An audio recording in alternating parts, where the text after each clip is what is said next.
Bismillahirrahmanirrahim. Assalamualaikum warahmatullahi wabarakatuh.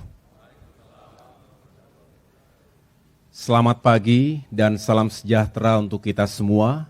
Shalom, Om Swastiastu, Namo Buddhaya, salam kebajikan. Para pejabat teras Dewan Pimpinan Pusat Partai Demokrat yang saya cintai dan banggakan, serta yang saya hormati, rekan-rekan media dan wartawan. Pertama-tama saya mengucapkan terima kasih atas kehadiran rekan-rekan. Tadi malam saya baru saja melaksanakan rapat pengurus terbatas untuk membahas kasus hukum yang menimpa Ketua DPD Partai Demokrat Provinsi Papua, Bapak Lukas NMB, yang juga adalah Gubernur Provinsi Papua. Pasca pertemuan, saya menugaskan Kepala Badan Komunikasi Strategis untuk mengundang rekan-rekan sekalian guna mendengarkan secara langsung pernyataan, pandangan, dan sikap Partai Demokrat terkait hal tersebut.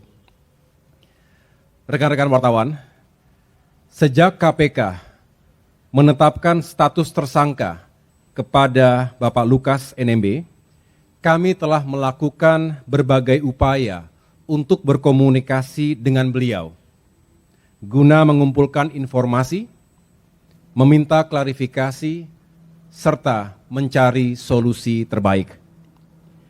Memang ada kesulitan komunikasi dengan Bapak Lukas, karena kondisi beliau yang sedang sakit.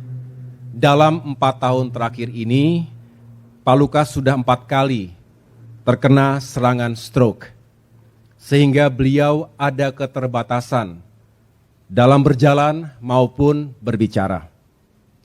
Alhamdulillah, meski ada kesulitan, kami akhirnya bisa melakukan komunikasi dengan beliau tadi malam, dan setelah mendengarkan penjelasan beliau tersebut, serta membaca pengalaman empirik pada 5 tahun terakhir ini, kami melakukan penelaahan secara cermat.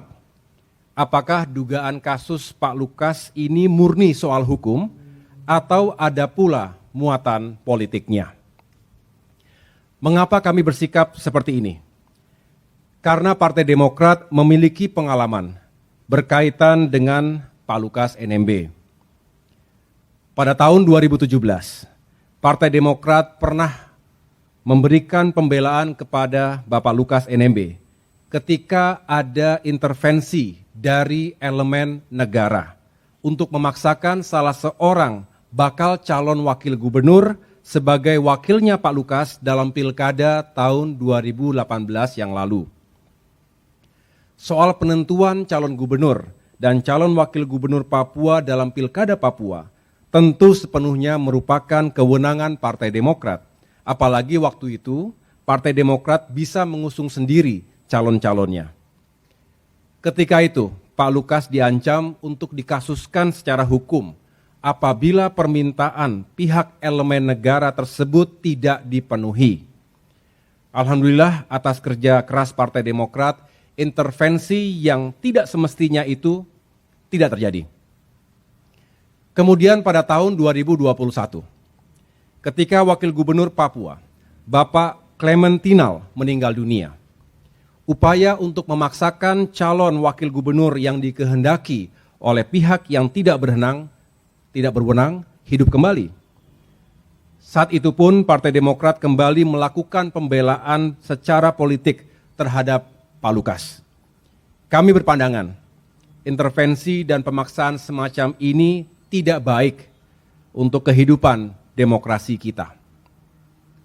Pada tanggal 12 Agustus 2022, Pak Lukas dituduh telah melakukan pelanggaran terhadap pasal 2 dan 3 Undang-Undang Tindak Pidana Korupsi.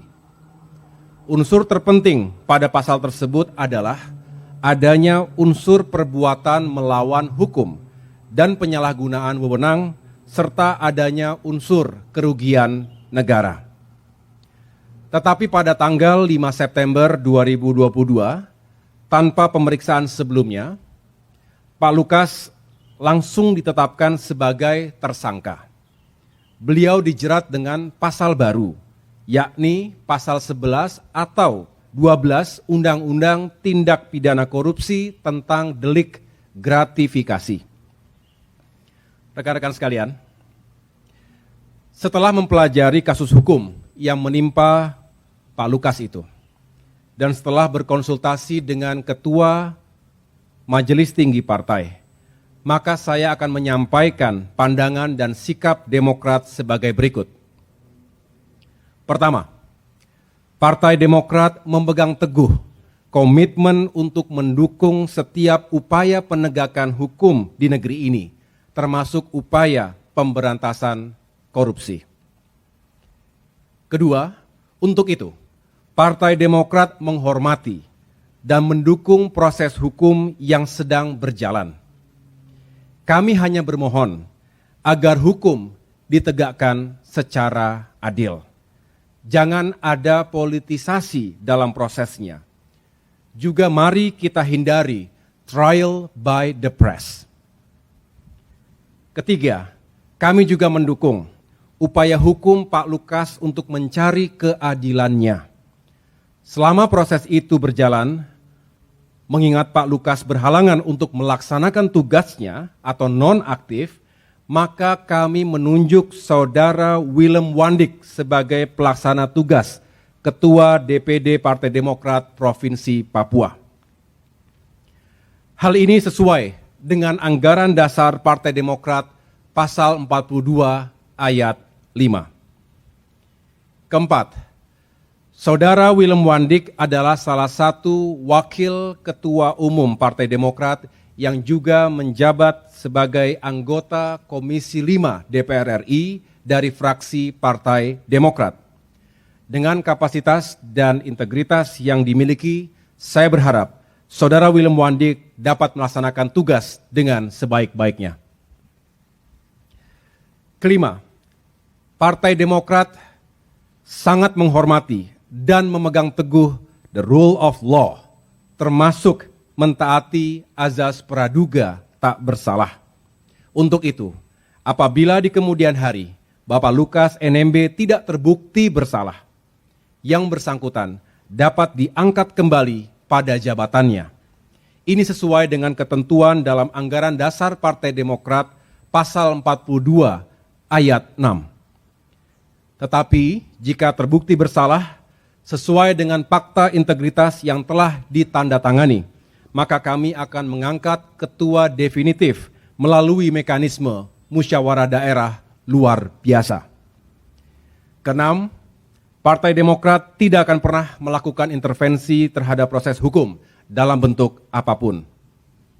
Meski demikian, sebagaimana yang menjadi ketentuan dalam organisasi, Partai Demokrat tetap akan menyiapkan tim bantuan hukum jika dibutuhkan.